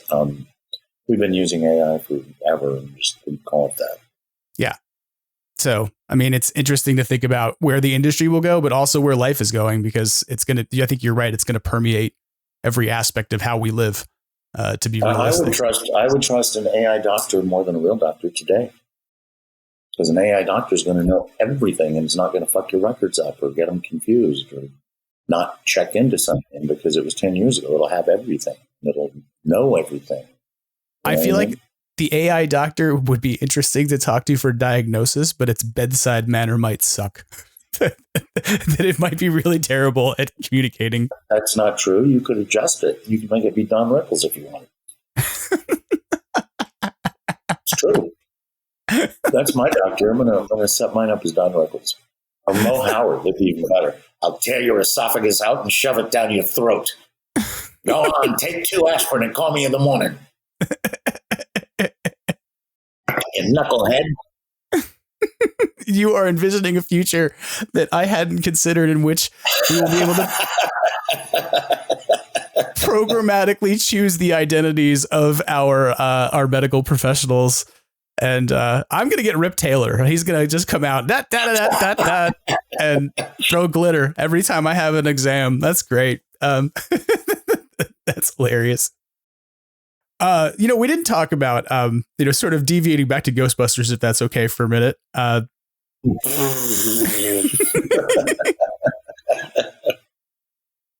a terrible segue. But there is something we talked about Slimer a bunch, but you are not just responsible for Slimer. I mean, it's really important to consider this, right? Like the librarian is yours, right? This goddamn credit I got on this film is so annoying. It says librarian and it's Slimer spelled what onion head sculpture. Ridiculous, because like I said, Randy and I ran that company. We should have gotten a ghost created by. It's ridiculous, because not only did I sculpt Slimer, I designed how it worked and managed the entire process and hired the people and did everything anybody would do running an independent studio. So that's always been kind of a thorn in my side. Right. That you have basically got a credit for these two characters, but in reality... No, I made the zombie cab driver in my bedroom alone, completely by myself. Bill Sturgeon actually did the hand mechanism for me. I did the subway ghost. I did the librarian, everything for not just sculpted it, for God's sake, from the life cast to developing the mechanism to the finishing work. And then, of course, I pitched in on everything else too. I didn't help Randy with the animation, but I did help with the full-scale animatronic Terror Dogs and the Marshmallow Man. I mean, for God's sake. So your hands are on lots of things. Yeah, all of them. My hands were on all of them. And Randy's. The way it worked with Randy is we kind of split it up. But Randy was really involved with the Terror Dogs. That was basically his big thing, and I kind of took everything else. You just talked about the idea that you had the taxi cab driver in your bedroom. Yeah. Is that terrifying to wake up next to at night, or is it not, just because you put it there and you know it's fine? No, it wasn't. Well, you got to remember when I built it, it was the 80s and I was doing cocaine, so I didn't go to sleep, so I didn't wake up next to it. I only had 2 weeks to build it. No, I'm kidding. No, because it wasn't really the cab driver then. It was just a piece of plastic that was in my bedroom, and we did Ghostbusters. It wasn't Ghostbusters then. It was just another thing that I was making for a movie. I didn't know Ghostbusters would become what Ghostbusters became. I mean, for God's sake, when I moved into the place I'm in now, I went on my Wi-Fi, and there's somebody that's Takeoff 202 or something.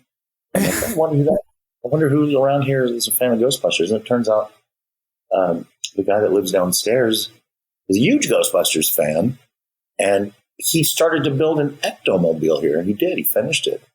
Built an actual, honest-to-God ectomobile. So what are the chances of that moving into a place where going from being a kid building the cab driver in my bedroom, not just thinking it's another movie, to 40 years later, something so haphazard as a rabid fan living beneath me building his own fucking ectomobile. Now I have two things, Steve. Like, you keep blowing my mind in this conversation because, one, I was going to ask you what you think about the fact that these characters that you designed 40 years ago live on and sort of continue to have their own life and legacy, right? But on the other hand, now part of my brain wants to know who your neighbor is because I'm that has to be somebody I know. Yeah, he's I do know who your neighbor is.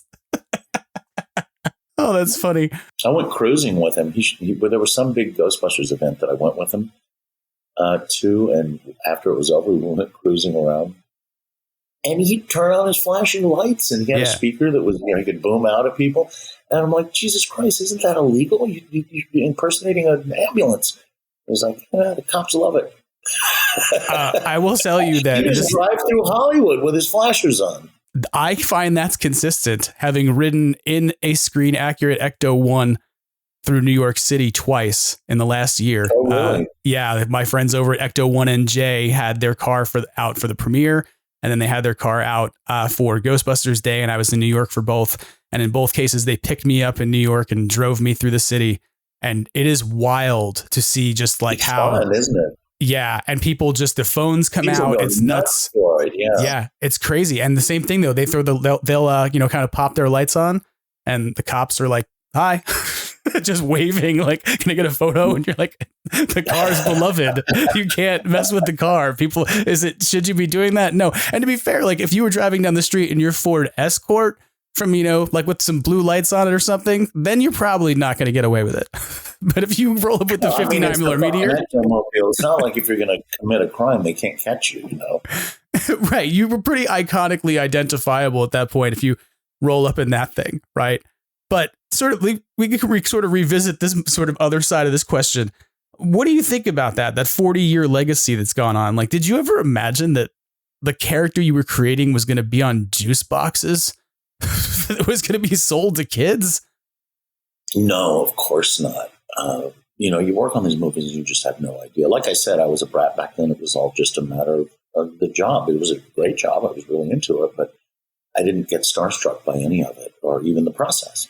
So as a matter of fact, when I read the script, I didn't like it. And I learned a really good lesson from that because, obviously it's probably the most iconic film I've ever done. But the lesson is, the same thing happened on Big Trouble in Little China, and some of this may be attributed to the fact that I was young and new in the business and thought I knew more than I did. But I could not make sense of the Big Trouble script. I couldn't make sense of the Ghostbusters script because when you read it, you're looking at white paper with black marks on it. And you're not really feeling what the director's vision is, and you certainly don't know what the actors are going to bring to it. So if you didn't know anything about Big Trouble in Little China, and you read that script, didn't know Kurt Russell was going to be, didn't know anything, he was going to play it like John Wayne, didn't know anything, James Hong, you'd go, what the fuck is this? And it was the same kind of thing with Ghostbusters. I'm like, wow, this isn't funny. And it was the actors and the director and all of that made it funny. It was a perfect storm of all these ingredients that made a delicious stew. But, the script is only one ingredient. You got to bring the performances in, and the direction, and music, and all that shit. Tough guy. So no, I had no idea. I thought it'd be a flop. That's kind of what I wondered, that if I've heard that before, that some folks were like, yeah, we were working on a fun movie. We figured it would do whatever it would do. And then sort of accidentally it's, lightning in a bottle. Every piece that's perfect kind of just fits together and becomes this amazing thing that people now hold up as being an iconic, like almost perfect movie. I don't say that just as a super fan of Ghostbusters, but I think there's other folks who are fans of cinema who can look at Ghostbusters and say, like, that is a perfect 80s movie. And it's unique and identifiable in what it is, I'm really proud, lucky, and grateful to have been involved with it because, I can tell people I made the Aliens for the Abyss, right? And that was a much bigger technical challenge. And it was a really good movie. And I had worked with James Cameron. But these days, most people don't even know what that movie is. They've never heard of it. Certainly not the younger generations. To somewhat of a degree, Big Trouble, same thing. All this stuff. But people know Nightmare on Elm Street stuff, but Ghostbusters, everybody knows. And it's kind of cool. It's kind of cool because it's impressive to people. It's almost like I have a little bit of that stardust kind of shimmied off onto me. Yeah. Maybe the real reason that people don't remember the Abyss, though, is because there's not an Abyss-mobile. Could be. So, with respect to the librarian, that's a ghost that, other than Slimer, is probably, I think about, you look at Ghostbusters, and I think about what the iconic ghosts are. And it's like, you've got Slimer, you obviously have Stay Puft, the Terror Dogs, because without them, you don't get Gozer or anything else. And then the librarian. And the librarian obviously is iconic enough that she came back in Frozen Empire just as much as Slimer did, right? She has her moment. I wondered, like, where that vision for the librarian came from. Like, because I wondered whether or not you knew who the actor or the performer was going to be first before you came up with the concept for that?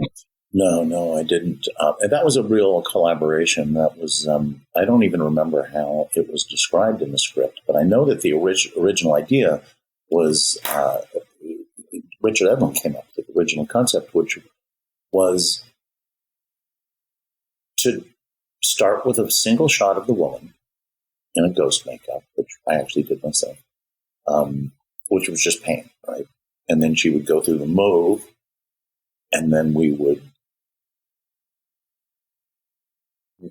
we had the camera set on a motion control track. I think there was a slight push in, was there? Mm-hmm. Yeah. So the camera was programmed to make the same move. So we shot the woman on the stage in my makeup, and then we replaced her with the mechanical puppet. And then because the camera was doing exactly the same move. They could optically print it together, blend the real woman with the puppet. But the original idea was to do two puppets. So, because we didn't think we could get a puppet that started off looking like the woman, because that's how it worked. The puppet that we used started off looking as close to the woman as we could get it. Right. We didn't think we could mechanically deform that to be as scary as we needed. So what we did is we planned on using the motion control track a third time for a push-in and replacing the puppet with another puppet that would start out looking like the ending of the first puppet, so that they would all, one first puppet transforms into a beast, second puppet starts off looking like the end product, and then goes much further. We went as far as sculpting it. I don't believe we molded it. I sculpted the second stage, but I kind of had to guess because we hadn't had we didn't have the mechanism finished, so we didn't know exactly what the transformation would end up looking like. So I just kind of mocked up a stretch and said, okay, it's going to start somewhere around there, and I'll sculpt this from that. However, when we did finish the puppet and showed everybody what it could do, they're like, holy shit, we don't need that third thing. Fuck it, we'll save some more money. We'll put it in the bank account with those ectoplasms things that we didn't do drifting off Slimer's butt. We'll take a trip to Europe after the show's over. So we didn't make the second puppet. We didn't put the ectoplasm in Slimer. The thing that was really interesting about that puppet is that I had done The Howling with Rob Bottin, the transformation sequences. I had done American Werewolf with Rick Baker. And so I knew how to do that stuff.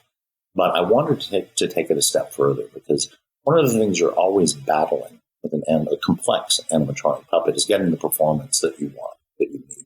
And so in order to do that, in those days, before computer control systems for puppets, we had to have a ton of puppeteers that had to act in concert, all doing exactly the right thing at exactly the right time to get the desired results. I think one of the more complicated things, the Great Beast from Poltergeist 2 took tons of puppeteers. The Barry Convex thing from Videodrome, where it explodes with cancer at the end, that took, I think, 36 puppeteers. So I wanted to avoid all of that. So I got with a guy named John Alberti, and we devised a mechanism that one person could operate. And just done on a series of gears that activated with two levers. And you pull these, almost, it seems like Stone Age mechanism now, these two giant levers that activated many, many different points of movement. Her arms raised up, they extended in length. Her head lowered, her neck stretched lower, her shoulders raised up, her waist completely stretched up. Right.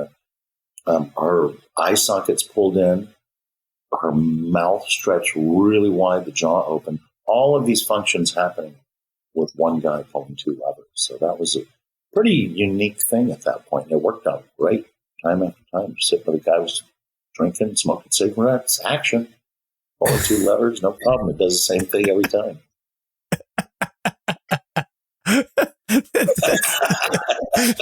That's a visual I'm never going to get out of my head now. Every time I see this, I'm going to see that moment. I will see that moment in this movie, and I will imagine that inside there's a man with a cigarette and a beer. Just, it's funny. I love it. Take 3, no problem. Get me another beer. I really think it's great that, like, you know, the librarian kind of had a recurring role, kind of came back after 40 years in the most recent movie. Yeah, even if it was just but a cameo. They didn't make it transform. They cheapened out on that, because that's the tough part, to physically transform that old woman into that beast. They started with the end puppet, which is like, yeah, okay.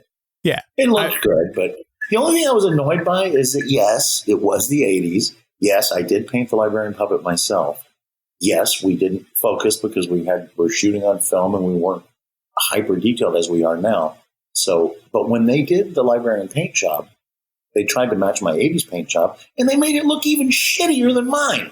I'm not saying mine was great, but they're like, I can just see the wheels turning in their head. Yeah, Steve did a shitty 80s paint job. Let's make sure the audience knows it's a shitty. And they made it even shittier, which offended me. It wasn't that bad. There's big purple spots on it. I did paint it like a purple leopard. You're being too critical of your 80s paint job, I think. We love the librarian. As terrifying as she is. we all were happy to see her. But that is one of the weirdest things too, because, speaking of having that stuff around and being scared of it, I wasn't afraid of the librarian puppet, even though I worked very late nights on it. It had never seemed to be anything frightening to me at all. It's a technical achievement. But so many people have come up to me through the years saying, that scared the shit out of me when I was a kid. I've never gotten over it. But it's just like, to me, it was just like, oh, that's cool. Yeah.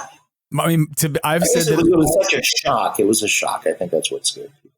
It's a jump scare, right? It's an unexpected jump scare in what you see in the moment. Yeah, it's like not just a cat, Right. Well, and it's Dan Aykroyd and Bill Murray like suddenly into a jump scare.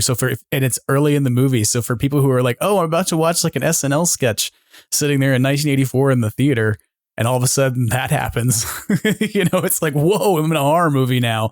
And it kind of changes the beats, but then it jumps to like, bluesy piano music as they go running out. It's just takes you back and forth between funny, scary. And that's what Ghostbusters does so well. But it does it so well because of, these iconic designs that you came up with and that we still love, and I think that we don't see them and then we get bummed out, if we don't have them involved in a Ghostbusters project. And the other one I was thinking about that, you kind of raised the unused librarian concept that didn't end up being utilized. There's this prop store auction up for right now for drinking Slimer, that this is like probably the only surviving Slimer from the production. I saw that. Can you elaborate on that? I don't know where the fuck that came from. I don't have any idea where that came from. Well, that drinking Slimer we didn't actually use because we made 3 faces for it. And I learned that from Rick Baker, who had done that on King Kong, because figuring you can't get as much mechanical expression out of one sculpture as you could from 3 different sculptures. So I had a drinking face specifically made for when he's drinking champagne from the room service cart, which was all, pushed it over, very cartoony. And then we would attach that to other bodies. So we had all the same body. Mm-hmm. One had its original face, and then we cut the face off 2 different other castings and replaced just the face. So we had 3 giant puppets. One had a big screaming mouth. One was the regular puppet, and one was the drinking puppet. Now, I don't know where that came from. I would be surprised if it has a mechanism on it because we never used it on the real puppet. So maybe it's just on a blank form or something. I don't know, because the face wasn't the whole body. It was that drinking face was just a giant face. As a matter of fact, I took it when we were doing Ghostbusters. I took a bad casting of Slimer, and I stuck that drinking face on him, and I painted it purple. And I wore it to a Halloween costume. I wore it as a Halloween costume to a party. And I made a big kind of costume for it, so it just looked like this ogre with a giant face. It was really cool, but it was so uncomfortable. I couldn't smoke. I couldn't drink. It was torture. This is hilarious. I'm also now wondering if Maybe it's that. Maybe that's what it is. I wonder if it's purple under that green paint. The eyes look real on that thing, but I don't know where they got it because I don't know what happened to any of that shit. And I don't think Richard Evans does either. My understanding from what Prop Store is saying is that it was they say it was created for the original film, but then not utilized. Yeah. And then that it was sympathetically restored at some point and painted inaccurately. And actually the last person whose hands were on it were Aryans. And then he apparently repainted it when they did the Slimer for Frozen Empire. And he affixed those eyes at that time. So the eyes are new. They're actually something on the Aryan's shop put in recently. That he went back and did a new sympathetic restoration to it with more accurate colors to what you all had done in the 80s alongside the one that they did for Frozen Empire. So I would be interested to know where the body came from. If that is in fact what you're talking about, that would be hilarious because, I don't know what the legacy of it is. I thought maybe you would, honestly. That's why I asked. Yeah, no, for all I know, it could be my Halloween costume. That would be funny. Like if you got that in the Prop Store auction description, like also Steve Johnson's Halloween costume, that would be hysterical. Now you're like funny. Can you just imagine these days doing something like that before a movie came out? Taking its biggest character and wearing it as a Halloween costume? You'd be sued to 6 ways to Sunday. It would be pretty wild if you were working down at the Muppet Shop and you just kind of stopped in, picked up Snuffleupagus and just walked out. See you guys next week. I got a party I'm going to. That might be weird. That's really funny. I actually haven't thought about that for years and years and years. That was pretty ballsy that I went as a purple Slimer for Halloween before the movie came out. You realize now that because you've told this story right now, there are at least 10 people who listen to this podcast who are now like, there's an unknown, unused Slimer suit that's purple. We need to find it. It's out there in the wild somewhere. Good luck with that. Man, can you imagine, had we any inkling of what this would all end up becoming, we would have saved that stuff. Yeah. What it would be worth today. Yeah. Yeah. I mean, it would be wild. I mean, and we even see that now with the stuff that does turn up. The prop store auction that's happening pretty soon also has Stay Puft's hat in it. And that's pretty wild, and they're talking about expecting $25,000 on Stay Puft's hat. And you go, okay, well, and as much as it's a cool piece, I would be terrified to own it because I would have no ability to maintain it. I would just look at it and go, it's going to disintegrate my ownership. I don't know what to do with this. I'm going to freak out. But yeah, it's kind of crazy the legacy that all this stuff has had. And it's wild to kind of think that even now, people are turning up versions of things that you sculpted that you can't explain where they came from necessarily. I know Robin Shelby, the woman that played Slimer in Ghostbusters 2, called me up a couple of years ago. She somehow, I don't know how she got it, she got her hands on a tongue puppet from the first movie, and she wanted me to restore it, and I just never did. I forgot about it or something. Yeah. That's pretty wild. That's something that I had no idea of, that she had that. That's pretty crazy. But yeah, so I don't know what the legacy of that. Let's talk about Slimer 2 from Ghostbusters 2. Sure. We can talk about that if you want. Slimer's retarded cousin. Yeah, it was they went about, for whatever reason, I don't know why Richard didn't get the contract on Ghostbusters 2, but for whatever reason they went with ILM. And Mark Siegel was in charge of that character. And ILM did the exact polar opposite in the execution of the Slimer puppet as I did in Ghostbusters 1. Remember, it was basically just a big loose piece of foam rubber hand puppet with a guy wearing it. They made it into Ghostbusters 2. First of all, the sculpture is god-awful. It's just, I don't know what it is. And everybody knows my feeling on this. And it's not like it's sour grapes, because I love the one Arian just made. It'd be even better than the original. This one, oh my God. But never mind the sculpture. Because the original one didn't really matter what the sculpture looked like anyway, because we're changing it so much with our arms. It looks different in every shot. But on this one, they put so much mechanism in it. They didn't even use hydraulics, which are a little bit smoother. They used pneumatics. It is so, because I went to ILM. Mark showed me. They've got it on display there. They've got a display of it where half of it's the Slimer character and half shows the mechanism. Mm-hmm. It's a solid piece of machinery that didn't articulate anything. They might as well have carved it out of a block of marble. It just, it doesn't do anything. It's just a big solid thing that costs probably $1 million, and it's just horrendously done. And so the opposite approach to what I did, that it's just odd that all of you, because Mark worked on the first one. He's a great sculptor, and I've talked to him about this. And he just, he said what they wanted. And like, God knows, I know they made me change the original constantly. But, it was already designed, and then they did this. The two strikes, first of all, it didn't look like the original. And secondly, it didn't move at all like the original. Never, ever really understood that. I think that was a huge faux pas. So that's my feeling on that for the record. I will say that I have found out over the years of doing the podcast that there are a number of people who saw Ghostbusters 2 first.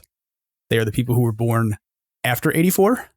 And for them, the first movie and the first Slimer they saw cinematically was that one. And they're like, I love that Slimer. And I think Robin is a great person. I've met Robin. Robin's great. So there's nothing about her performance. But every time I look at that Slimer, I just go, why? Why did you do this? Why didn't you just bring back the other one? Like, I don't understand it. That's really interesting, though, that viewpoint that people that saw it first, to them, that's the real one. That's really interesting. I can understand why they would see something different and go, well, what the fuck is that? And it's not so much that's a fascinating way to look at it. It's not necessarily that it's real as much as I think it's the one that they hold like a nostalgic weight for, and so it's sort of like they identify with it. And I think they're also the folks who kind of came into Ghostbusters with their first experience being the cartoon. And so for them, like that is a version of Slimer that fits more parallel with the one they saw on Saturday mornings, I guess. You know, I'm probably if we had seen more of that performance and more of the dynamic that they had planned out for that Slimer and Lewis, then we might have seen more of that. Who knows? But to me, it was always kind of jarring as a person who saw the first movie first, grew up like, and I saw it when I was like 4, but you know, by the time I was 9 and the second movie comes out, I had seen it enough times over and over and over again.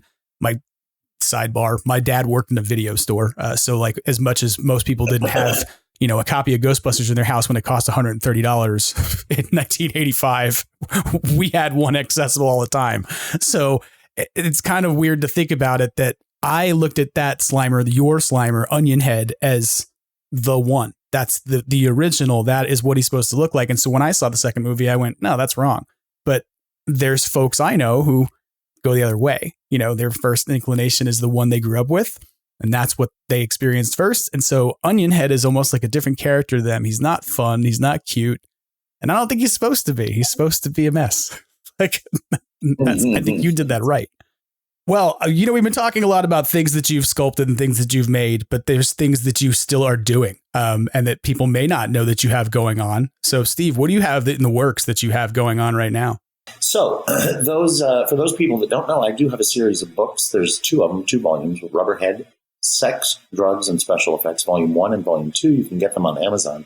And Volume 1 has a chapter and many, many photos, a lot of them that haven't been published before, on the creation of Slimer for Ghostbusters and all the stuff for Ghostbusters. A very funny chapter. So there's that. You can get that on Amazon. Rubberhead, Sex, Drugs, and Special Effects. And I also have a little Slimer figure that is cool as shit. That's been around for a while. It glows. It's really neat. It plugs in. It's about 6-7 inches tall. It's on a base. Plugs in with a USB, and it glows. It's like a little Slimer lamp. It's really cool. I sculpted it myself. And Thomas Henry is making those available through his website. And I don't know what that is. Do you?